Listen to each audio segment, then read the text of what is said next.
Hey Rockstar, Steve aka Void here. Welcome to another episode of RIFFSTARTER, where I help you play your favorite riffs from day one.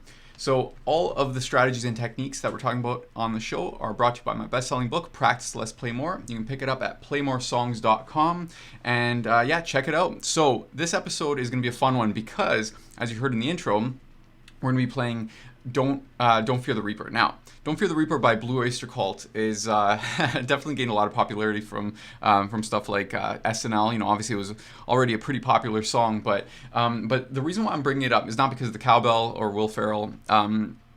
It's really because yesterday there was this really cool email that I got from one of our viewers, Jeff K. Jeff, thanks so much for sending over the message, because this isn't even so much about Don't Fear the Reaper as it is just in general some riffs that involve picking like this. Now, I wanted to talk about this and give you some strategies that you can use, whether you're playing Don't Fear the Reaper or you're using this for something else, for any other song that you're working on that involves picking. There are some strategies that I want to talk about today that I think are really going to help. And everything comes down to something I call Rocky Mountain Way. And that has to do with the fact that a lot of guitar players are like climbing the mountain, trying to match their skill level to the level of the record right away. Okay? And so what we do, instead of trying to match your current skill level to the level of the record, we match the level of the record to your current skill level, and that's how you play from day one. For different guitar players, it's going to be different things. There's going to be certain skills that you have that you don't really have to tweak that much. Maybe you almost play exactly like the record, but you have to tweak one or two parts. Or maybe you are just starting out on guitar and you really love Don't Fear the Reaper, and so what you have to do is you have to change Don't Fear the Reaper so that it matches what you're doing and what you're able to do on guitar so that you can play along with the record. Okay, so this is basically the concept that we're talking about here, and I want to show you the tab that, again, this is not just about Don't Fear the Reaper. This is also just about any song that involves any kind of picking that is steady like this, or involves downstrokes and upstrokes, where basically, okay, so let's just get right to it. Basically, people will see things as face value. So they're going to see an open 5th string, then we're going to have the 2nd fret on the 4th string, and then we're going to have the 2nd fret of the 3rd string, and so on and so forth. And so you just basically take it like one event at a time, okay? And that, in my opinion, is a wrong approach because it's very slow. Not necessarily wrong, but it's just slow. Okay, and so what we want to do instead of actually let me just show you what this would sound like. So very often you'll hear something like this. So you'll play the first note, and then you play the next note, and then you play the next note, and then maybe you get that, okay, you do an upstroke on this note over here, and so you focus on this. Okay, cool. So maybe you do 4 notes, you know, and that's okay. Like, that's totally fine if you play like maybe those 4 notes in a row are good. But then as soon as you get to a chord change, that's where stuff starts to go down, like downhill fast. Because what happens is whatever you chose to do, whatever fingers you chose to press down over here, you know, it's going to impact what happens over here. And so instead of just jumping in to playing the song, trying it out, in my opinion, what you should do is be more strategic about it, okay? Now, again, if you're a novice, you might not know. Maybe you have a coach, maybe they can help you. If you're more experienced, you might already do something like this, but I find a lot of guitar players don't. They'll just take this one note at a time, and whatever they get, they get. And sometimes it's even very random. So what I want to show you real quick, I'm going to make this larger here. So basically, you'll get like, try that, and then the next thing is maybe you go to this like, and then you're just going through each part, and this doesn't sound like music yet, right? Like, this is just literally, I'm just playing notes. I'm just playing some notes, and this isn't a song yet. And so then, you know, you fast forward a few days, maybe even a week for some people, and you know, it might sound something like this.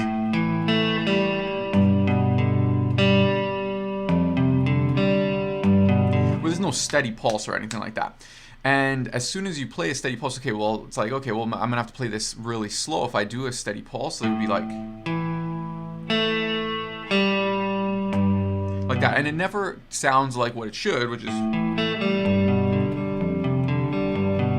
So what we need to do instead of approaching it at face value is we need to approach it strategically. And I'm just going to share some ideas today on how you can do that depending on what level you're at. Okay, and I'm just going to open up also the chat here. All right, so awesome,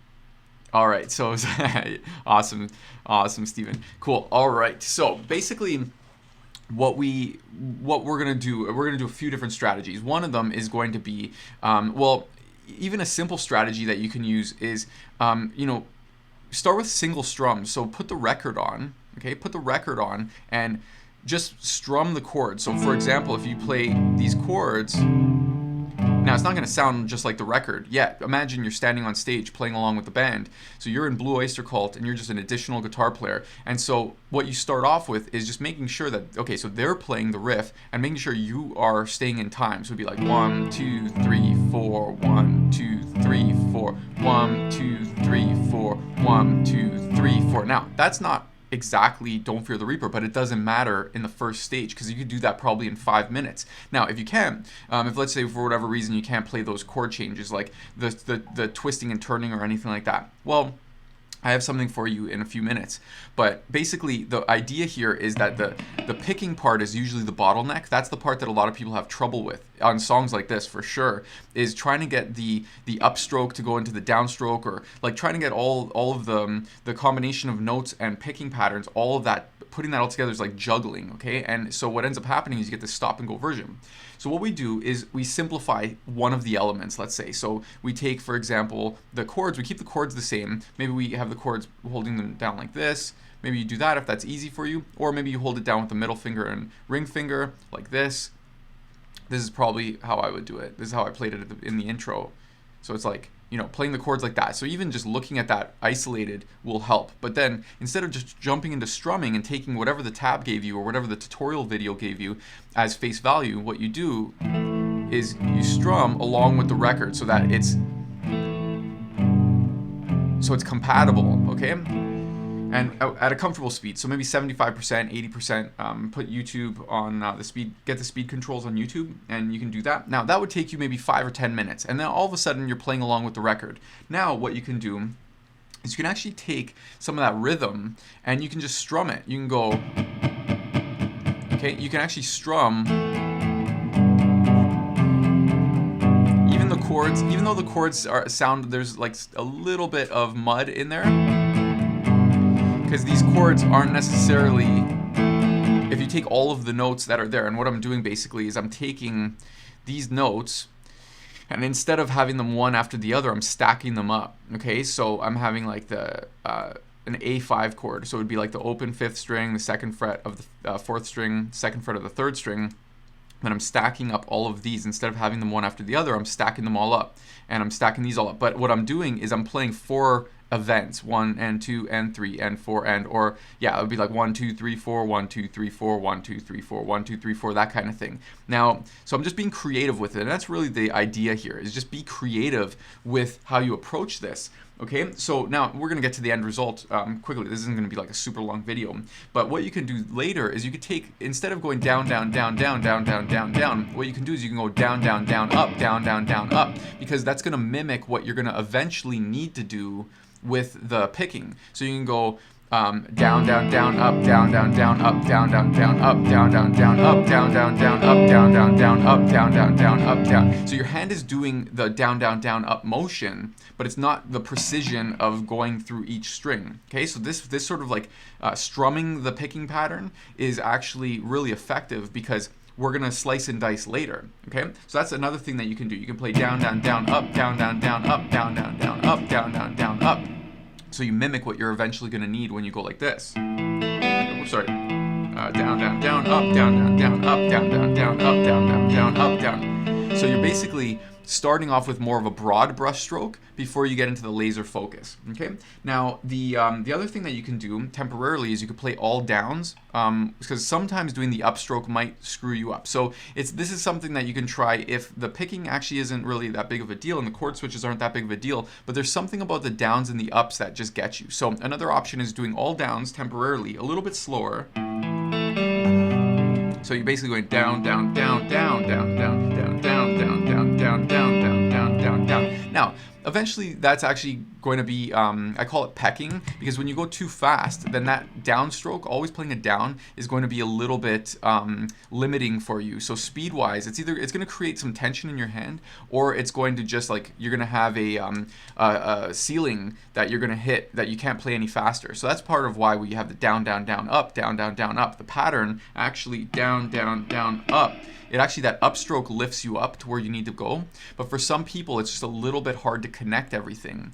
So what you could do is temporarily, and you'll hear me say this a lot, temporarily have this version for 5 minutes or 10 minutes where, let's say, you're doing only downstrokes, but you know that it's a step before the step that you need, okay? So downstrokes are another one. But now I'm gonna get you to what I think is probably the easiest way to play this riff. Instead of looking at it at face value like this, where, whoops, let me go back here. So instead of looking at it as face value, like whatever I have on the tab is what I play, what I'm gonna do instead is I'm going to just see if I can find those notes somewhere else on the fretboard. And actually, if you whether you know a teacher or whether you could do this yourself, you can actually find those notes over here with the same shape, where you can go, you don't have to do any twisting or turning or anything like that, because all that stuff is taxing. And whether it's Don't Fear the Reaper or another song, chord switches plus picking patterns, that's quite a bit to coordinate, right? So if you could simplify one of the things, then it's definitely going to help. So for example, if you play a power chord, you just play all power chords here, and you accept the fact that this chord here, for this G, you don't play it exactly as you see it. Like if you just accept the fact that, okay, sometimes things need to change, like it's actually not always have to be, it doesn't have to be face value, then you can play this. So you play, I can play this power chord, move the same shape down, and now I can lift the pinky, okay, and then I move down, and I move back up. Put the pinky back down,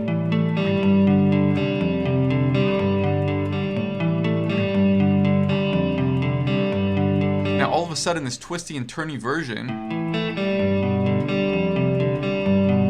which was face value, all of a sudden now I can play it with one shape. Now, maybe that's how I always play it. Maybe you're gonna love that, and then that's how you play Don't Fear the Reaper. And that's totally fine. Or this is just for today or tomorrow, what gets you to play along with the record and play something that resembles the riff. Like if you play this for someone, anyone who knows Blue Oyster Cult, anybody would guess that is Don't Fear the Reaper. Anybody who says, oh, but wait a second, that second chord is a little bit different, they're a little bit nuts. I mean, like, that's a little too picky. And one thing to really understand here is, as a guitar player, when you're learning songs, you don't want to be picky. You literally just want to get the music out as soon as possible. You want to play from day one. You want to, instead of matching your current skill level to the level of the record, match the level of the record to your current skill level. That's how you play from day one. From there, you upgrade. You can change that power chord version that I was just playing. You can change that. Sorry. This just gets you playing, and then you can use that, and you're probably excited as you're playing that, especially if you love the song. And then, then you could work on this and start refining the face value version if you want to. For some people, they don't even care. If you just have one working version, any of the versions that I talked about today, then you're happy. Okay, so that's really the point here, is just making sure that, first of all, you're playing songs you love. Second of all, don't worry about trying to play at face value right away. Instead of matching your current skill level to the level of the record, match the level of the record to your current skill level, and that's how you play from day one. And then that could be a temporary version that you just use to get to the next step and the next step, and you keep upgrading from there. So I hope that makes sense. Let me just check the chat really quickly. Okay, so we're good over there. So I hope you enjoyed the episode. Again, check out my book, Practice Less, Play More. You can check it out at playmoresongs.com. If you have any suggestions, if you want to request a riff like Jeff did with this one here, then drop a comment below, and I'll see you in the next episode. Take care.